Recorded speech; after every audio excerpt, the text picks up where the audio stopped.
What up, guys? My name is Kong, and today I'm going to be talking about A Good Day to Die.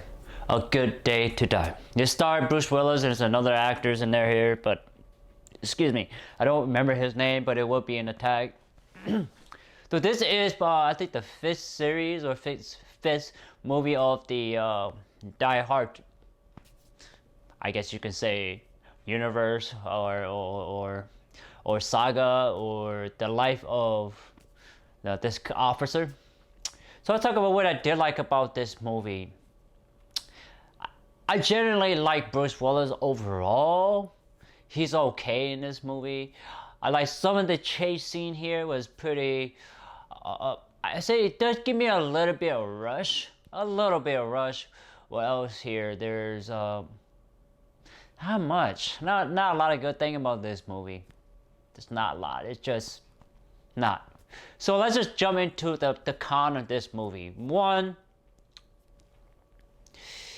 the story itself is so boring, so uninspiring, so unoriginal, so lazy, so it just doesn't have charismatic. It doesn't have a gradient of a great movie or great stories.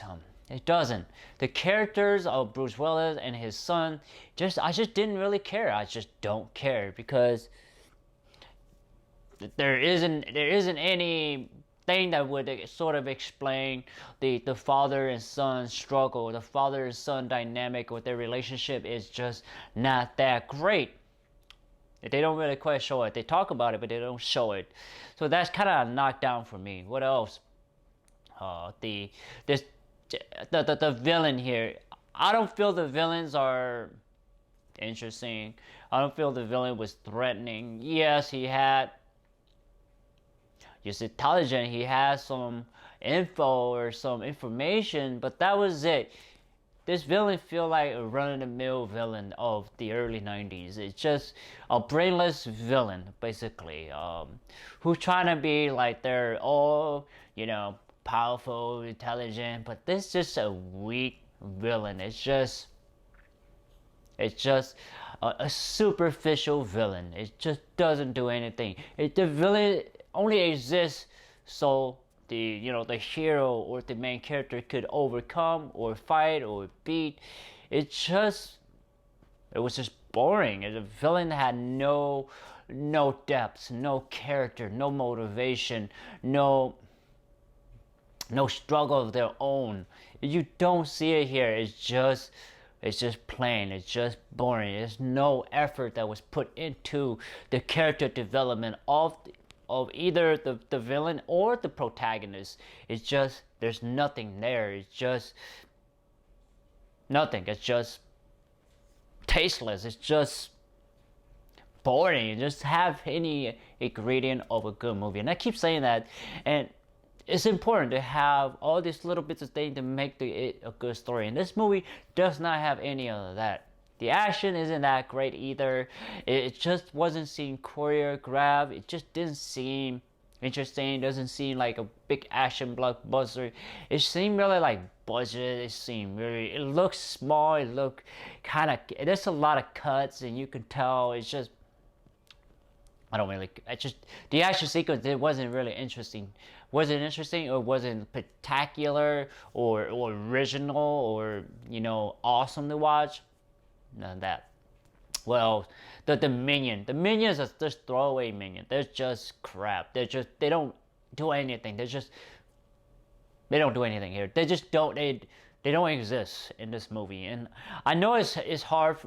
You may think I'm bashing this movie, and I'm really not. I'm just telling you the truth about this movie. Is just, it was not good. It's the ending. I didn't really care because the whole movie doesn't have a good starting, a good beginning, a good middle, a good ending. It doesn't have good characters. It doesn't have a good script. The script is so lame. Doesn't have emotion. It doesn't have a drive. It doesn't have charismatic. It doesn't have a soul. It doesn't have any of that. It just feels plain. It just feels boring. It doesn't have the sauces that you would, you know, taste. Where you can tell that this is a meal, or this food, or this meal is good. This movie doesn't have any of that. It's just plain boring. It's just you gotta play it and there's no food. You know, it's just no food on the plate. No meal. It's just a plate and you stare at it. That's what this movie is about. So guys, what was the rating I give this movie? I give it a 3 out of 10. It's horrible movie. It's not a great movie. It compared to the earlier movie, I think this is on the low end of the ranking of for the Die Hard series. It's just not a great movie at all. I'd rather watch the first 3 movie or even the first 2 movie. I think the first 2 movie did a wonderful job in the writing department, all that. And I already mentioned this in my movie review of those 2 movies. So 3 out of 10 is not a good movie. Don't watch it, guys. It's not a good movie at all. You are wasting your time if you watch the movie. Anyway, guys, please like, thumbs up, share, subscribe, and browse to my YouTube channel. I have a lot of content for you guys to check out. Please do so. Thank you so much and take care, guys. Bye-bye.